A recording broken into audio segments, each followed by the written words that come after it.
Bonjour à tous, ceci est une vidéo tutoriel visant à expliquer comment créer des cartes de perméabilité ou de distance à partir de l'outil Distance de coût de l'extension Spatial Analyst d'ArcGIS.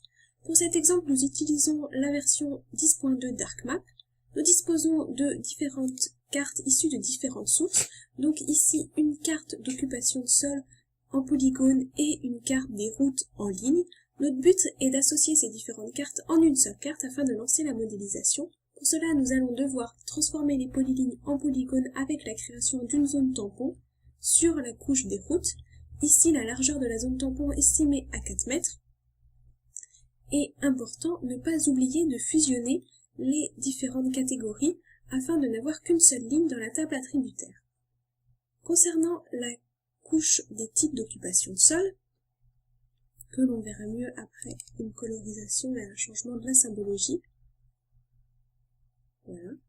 Donc cette couche n'a pas les catégories qui sont fusionnées. On va donc utiliser l'outil fusionner sur les différents types d'occupation de sol afin de n'avoir qu'une seule ligne dans la table attributaire par type d'occupation de sol, en cochant la colonne correspondante.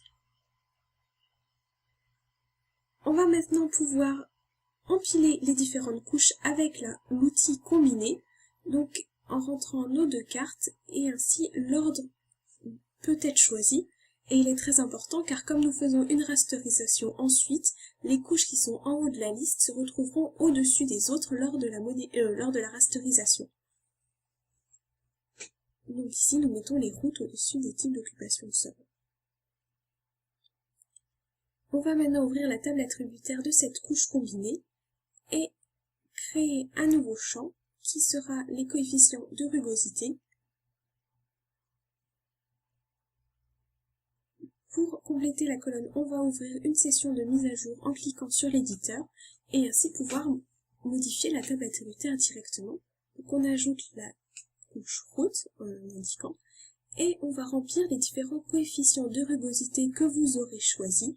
Donc ici, cela correspond à des coefficients de grands mammifères forestiers en partant de coefficients allant de 1 à 8 appliqués aux différents milieux, puis transformés par une suite géométrique dont la raison se calcule à partir de la distance maximale de dispersion estimée.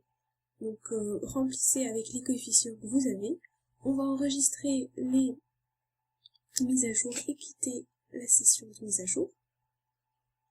On va pouvoir maintenant rasteriser cette couche avec l'outil polygone vers raster afin d'obtenir une carte des coefficients de rugosité. On va rasteriser sur la colonne coefficients et indiquer la taille de rasterisation qui est très importante et dépend de la précision de votre tracé des polygones ou de l'échelle d'étude que vous souhaitez. On va maintenant créer la carte des milieux sources, donc ici les milieux forestiers pour notre espèce, en cliquant sur la ligne dans la table attributaire, clic droit sur la couche, puis exportation des données. Ainsi, on va retrouver dans une couche indépendante les forêts représentées qui constitueront nos milieux sources.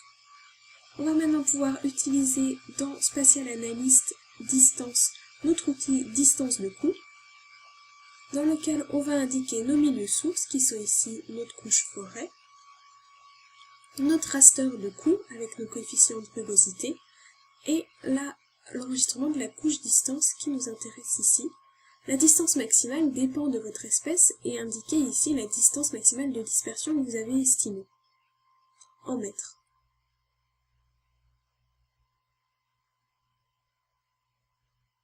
On enregistre et on attend que l'outil calcule.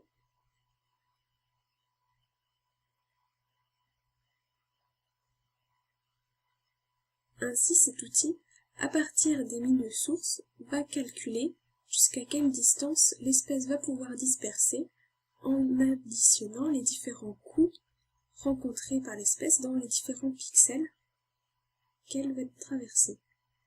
Donc par exemple, notre grand mammifère forestier va se retrouver bloqué par les routes ou les milieux urbains, tandis qu'il va pouvoir disperser facilement dans les bosquets, les prairies, ce genre de milieu plus naturel.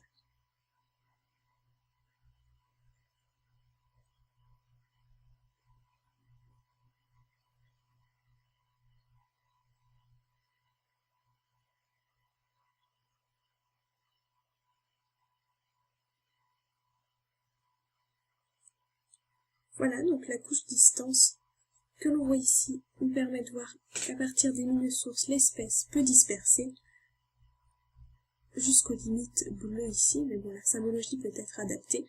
Donc on voit que les milieux bloquants sont les routes ou encore les milieux urbains. Et on peut ensuite retravailler sur ces types de cartes en fonction des différentes espèces et ensuite les empiler ou créer différentes choses utilisées dans la trame verte et bleue par exemple. Merci pour votre attention et bon courage dans votre travail.